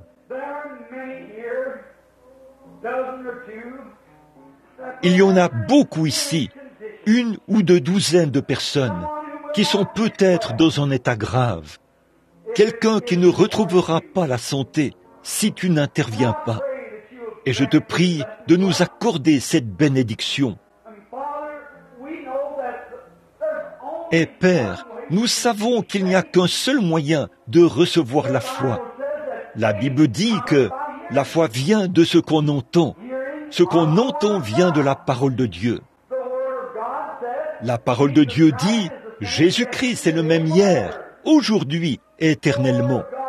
La parole de Dieu dit, vous ferez, vous aussi, les choses que je fais. La parole de Dieu dit, tout est possible à ceux qui croient. Et Seigneur Dieu, nous essayons de faire entrer la foi dans le cœur des gens pour que leurs portes s'ouvrent, afin qu'ils puissent voir et connaître la bonté de Dieu, celui qui permet que ces choses arrivent. Maintenant, sois miséricordieux envers nous, Seigneur. Alors que je m'agenouille ici, près de la balustrade de l'autel, ô Dieu miséricordieux, sois miséricordieux envers nous. Je prie pour chaque personne ici, Seigneur, pour ceux du tabernacle, pour ceux qui viennent de l'extérieur, pour tous. Tu as dit, la prière de la foi sauvera le malade. Dieu les relèvera, et s'ils ont commis un péché, il leur sera pardonné. Et nous sommes conscients que ceux qui reçoivent quoi que ce soit, autrement que par la parole, ça ne dure pas très longtemps. Nous pensons aux enfants d'Israël, qui se sont tous achoppés au surnaturel, et ont fini par tomber dans le désert. C'est vrai, Seigneur, et ces gens ont une foi solide en ta parole. Maintenant, accorde ce matin que ta glorieuse présence permette cela, ce que nous demandons, Seigneur, et que les gens puissent connaître et voir la gloire de Dieu. Pour chaque personne qui est ici maintenant, puisse une chose ou une autre, la foi, descendre par les canaux de l'Esprit de Dieu, oindre leur cœur à cet instant, afin que leurs yeux s'ouvrent. Fait qu'au moment où ils quitteront ce bâtiment aujourd'hui, ils diront, notre cœur ne brûlait-il pas au-dedans de nous? Car nous avons vu son être ressuscité. Nous nous posions des questions, mais maintenant nous comprenons. Ô Dieu, ouvre maintenant leurs portes de la foi et entre-y. Puis révèle-leur et fais-leur connaître tes voies et ta volonté. Aide-moi, Seigneur. Je suis un pauvre sujet de ton royaume. Je suis indigne. Et je demande pardon pour mes propres péchés, mes propres doutes, mes craintes, mes offenses, mon indifférence et tout ce que j'ai fait. Seigneur, pardonne-moi et aide-moi à être un de tes vaillants et brillants serviteurs, afin que je puisse magnifier ton nom devant mes frères.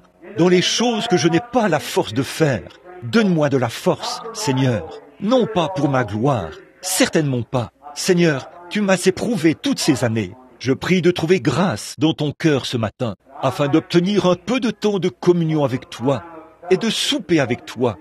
Accorde-le, Seigneur. Je te prie de m'aider maintenant.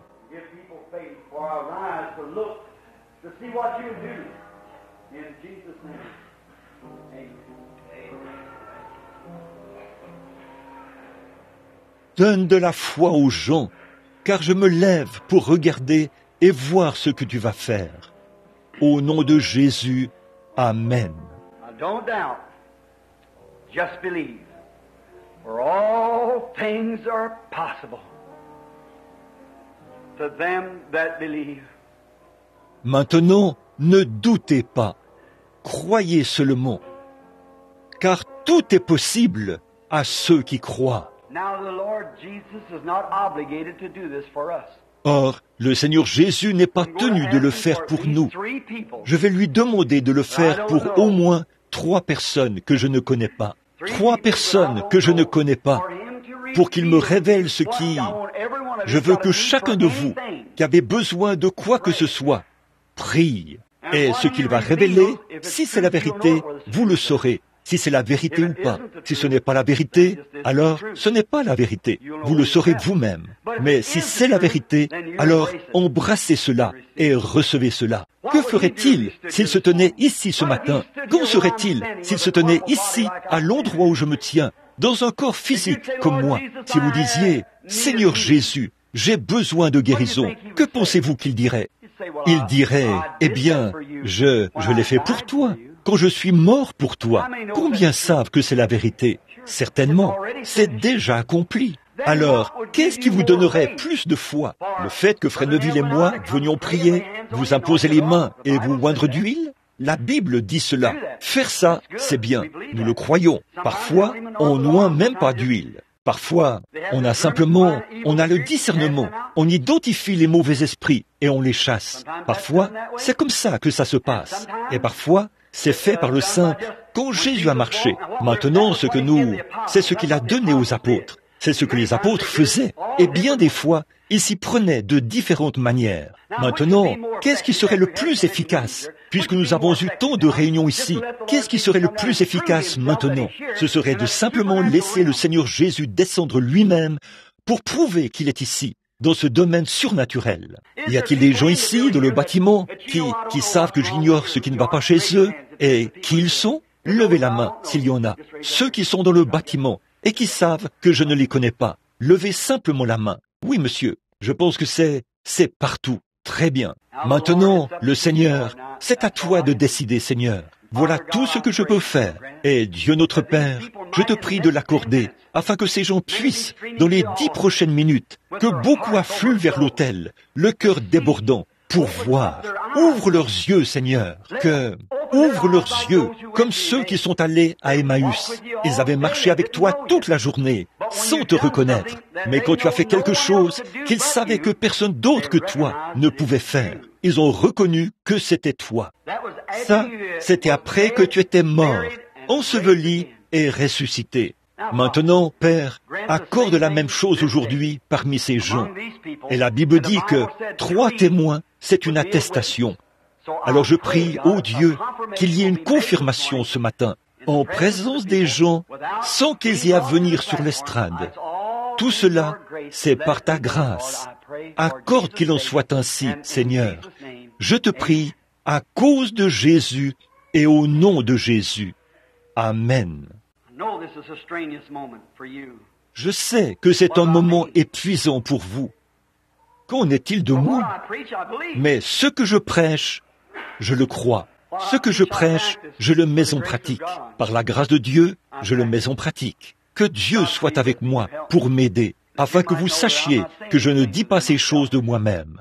Vos yeux s'ouvrent et vous dites, « Eh bien, je connais Frère Branham depuis longtemps. J'ai vu ceci, mais je vous le dis, peu importe qui il est peut-être le fils de Charles Branham, et ainsi de suite.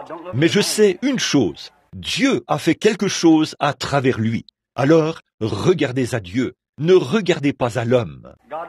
Ce n'est pas moi que Dieu veut montrer, il veut se montrer lui-même. C'est lui. Maintenant, si seulement il venait une vision.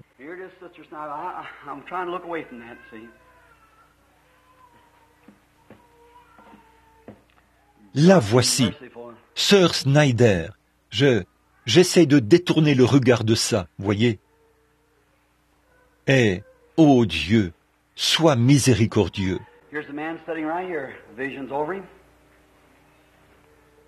Voici un homme assis juste ici. La vision s'est arrêtée sur lui. Il regarde droit vers moi. Je suppose que je vous suis inconnu.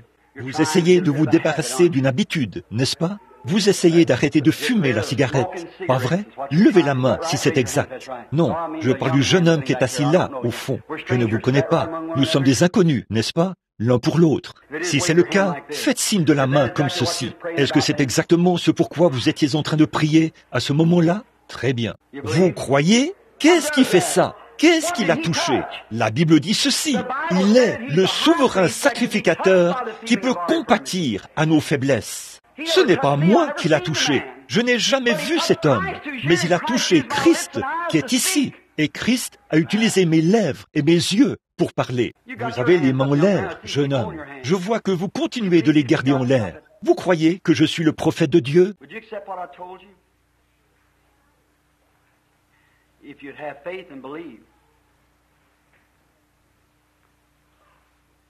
Accepteriez-vous ce que je vous ai dit?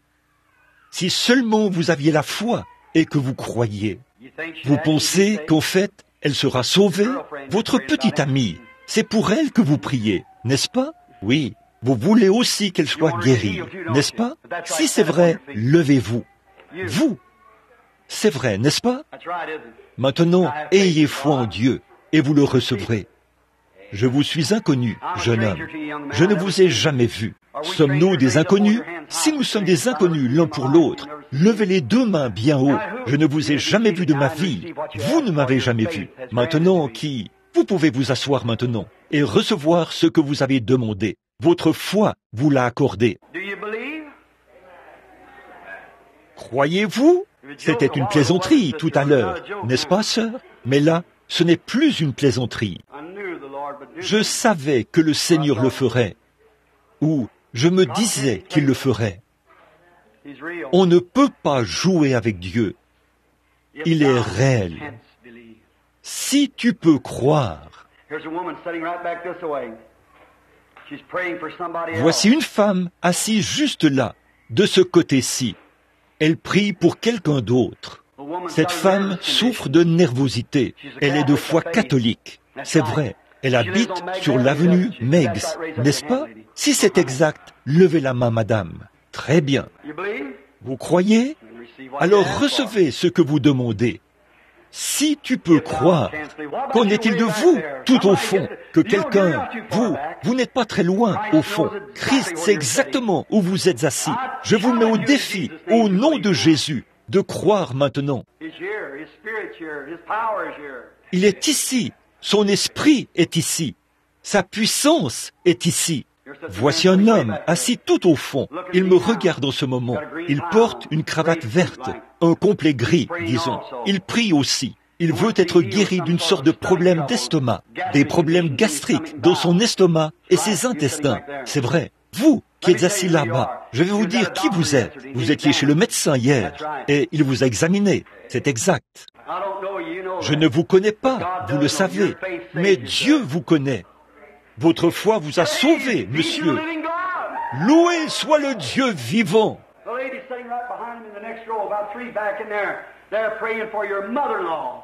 La dame assise juste derrière lui, dans la rangée suivante, environ 3 rangées plus loin, là-bas, au fond. Vous êtes en train de prier pour votre belle-mère, qui est infirme.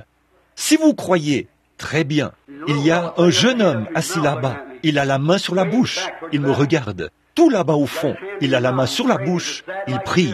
Il y a un esprit triste autour de lui. Il s'essuie les yeux. Je peux juste distinguer que c'est un jeune homme. Il prie pour quelqu'un. C'est un membre de sa parenté. Cet homme était dans une institution. C'est un jeune homme. C'est un beau frère. Il est malade des nerfs. Un dérangement mental. C'est exact, monsieur. Ayez la foi, et Dieu l'accomplira pour vous. Je défie votre foi en Christ. Croyez-vous en lui? Est-ce que ça fait 3? Oh, c'est plus que ça, n'est-ce pas? Maintenant, croyez-vous? Votre foi est-elle établie? Votre cœur s'est-il ouvert? Levez la main. Si votre cœur s'est ouvert, la porte est-elle ouverte? Alors, courbons la tête.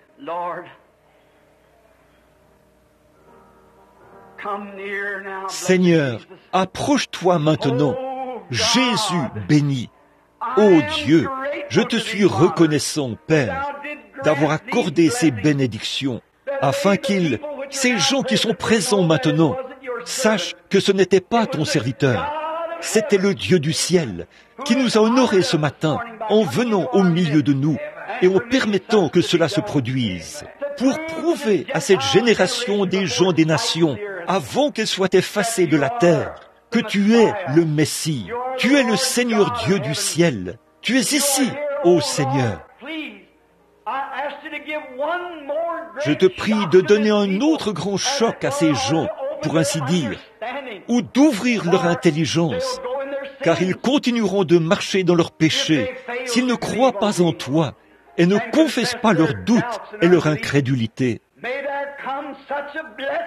Puissent les gens recevoir une bénédiction maintenant même, afin qu'ils sachent que le Saint-Esprit est présent et qu'il est tout aussi disposé à les guérir qu'il l'est à guérir n'importe qui d'autre. C'est basé sur « si tu peux croire, tout est possible ». Seigneur, accorde-le, et puisse ta puissance de guérison descendre dans le cœur des gens, maintenant même, et guérir chacun d'eux. Je te remercie, Seigneur. Lorsque Satan vient comme un lion rugissant, l'Esprit du Seigneur lève un étendard contre lui et le renverse. Lui, le grand Satan, qui prétend être le grand être, mais c'est notre Seigneur Jésus qui est le grand être. Lui est Dieu le Père.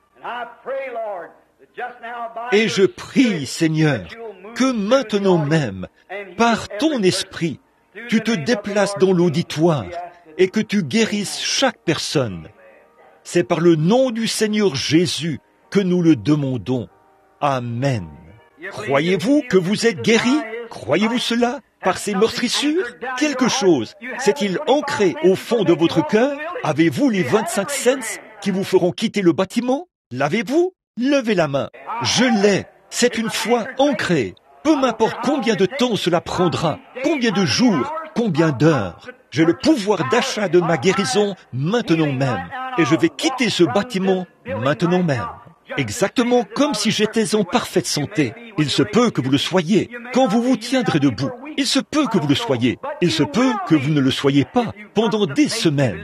Je ne sais pas, mais vous le serez si vous avez la foi pour le croire. Dieu est foi. Croyez-le de tout votre cœur.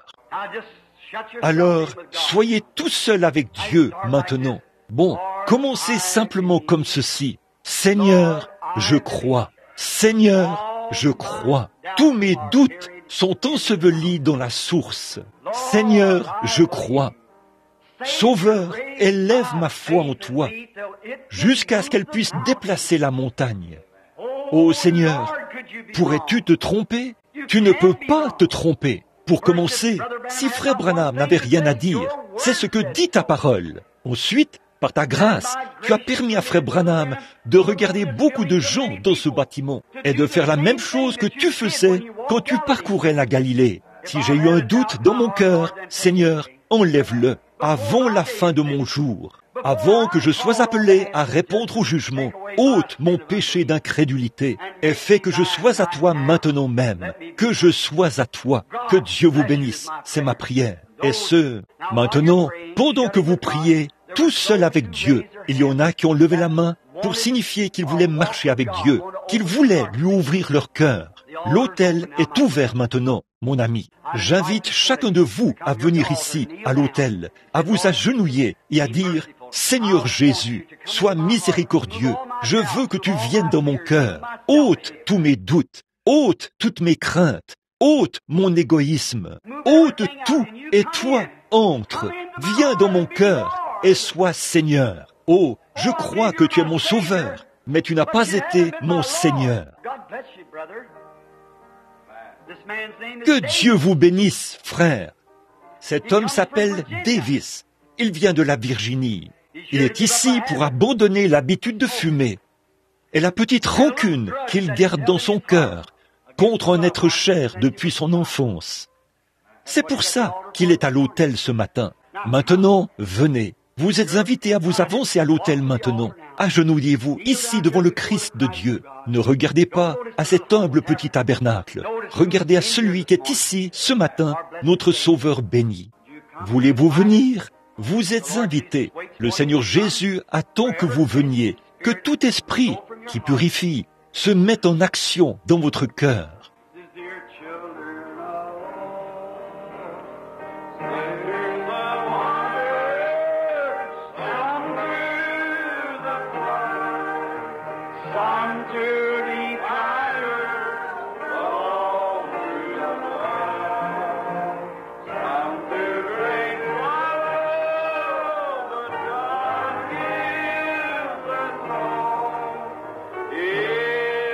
This morning, kneel down in His presence.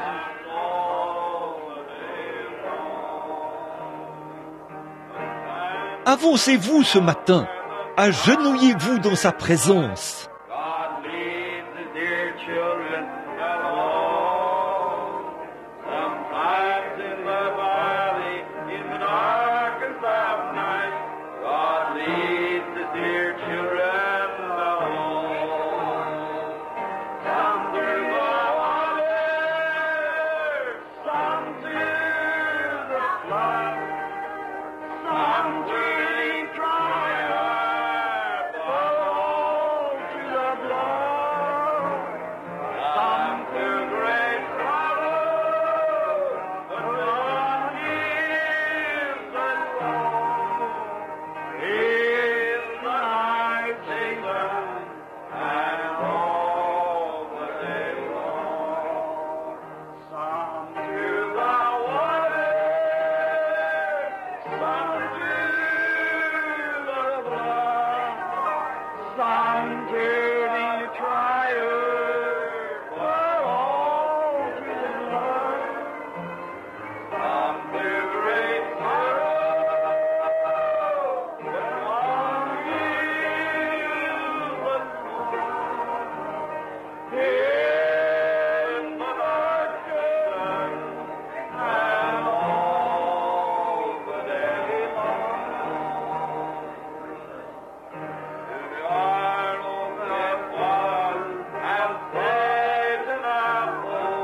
Ne voulez-vous pas le laisser vous conduire?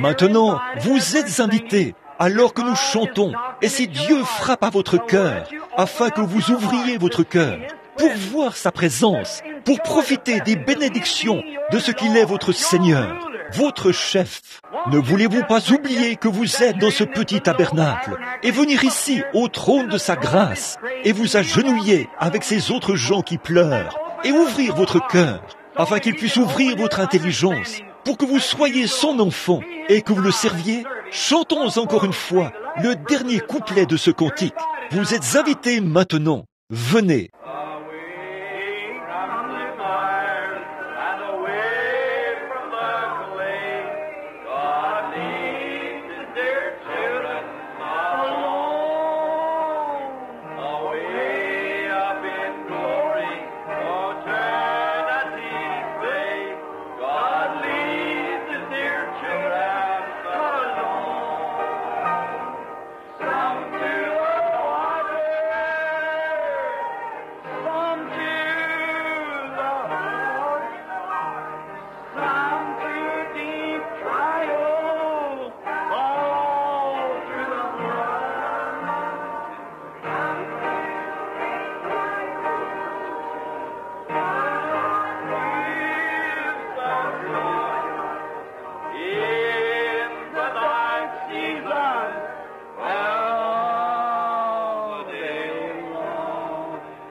Doucement.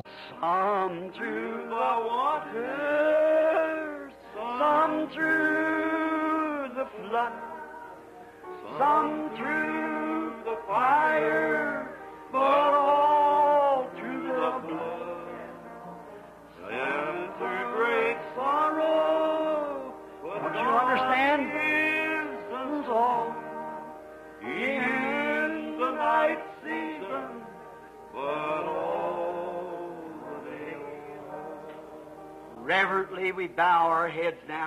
Nous courbons maintenant la tête avec respect en présence du grand roi de gloire, du grand prince de paix. Combien nous sommes reconnaissants que vous ayez élevé et ouvert vos cœurs à ce glorieux esprit qui est présent maintenant. Je ne mettrai pas dehors celui qui vient à moi. Quels que soient vos besoins, tout ce que vous demanderez en priant, croyez que vous l'avez reçu, et cela vous sera accordé. Dieu fait cela pour nous. Maintenant, les enfants, alors que vous êtes dans le bâtiment, courbez simplement la tête, partout où vous êtes. Soyez vraiment respectueux pendant que notre frère prie, et vous recevrez ce que vous avez demandé. Que le Seigneur vous bénisse abondamment maintenant, pendant que la sœur continue à chanter lentement maintenant. Our Father in heaven, we thank you this morning for this great manifestation of your precious love and power here in our very presence and in our midst. Thank you this morning for the disposition of heart to mind the Holy Ghost. That each one here that is represented before this altar this morning did not come to wooden railings and to floors and benches, but they're coming to you, Lord. We bring the sinners, the ones, Lord Jesus, each one before you this morning, those that have come penitently. Lord Jesus, we pray that Thou will look with divine favor this morning upon each one that has come. May their hearts, as they're open this morning, receive that wonderful blessing of being saved through Jesus' name. Father, we thank you this morning for the outpouring of the Spirit upon us, O God, in this unusual manner. We ask Thy blessing to rest upon each one that has come today, for our God, our hands are far too short. Our words are incapable. Our thoughts are not as high as Thy thoughts. We praise you this morning because you've ordained it that it should be so. We pray that you'll look upon each one of us this morning as we come rededicating, as we come consecrating, as we come before you this morning for whatever our need may be. May you look upon us today. May you save the unsaved, sanctify and purify the hearts of the impure. We pray this morning, O God, to fill with thy Spirit each one of us, Lord. Oh, how we pray this morning that you'll fill with the Holy Spirit from on high each and every believing heart.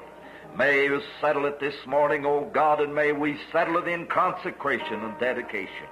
May we withhold nothing this morning. May we, with an unreserved manner, give all of ourselves unreservedly to you this morning. Let us have open hearts, O God. Help us if there's something that holds. Help us this morning if there's something that seems too difficult to give up.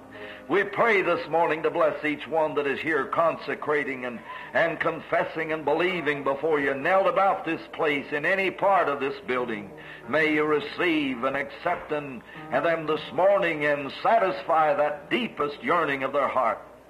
Oh, we cry unto you this morning, Father, in this hour answer prayer.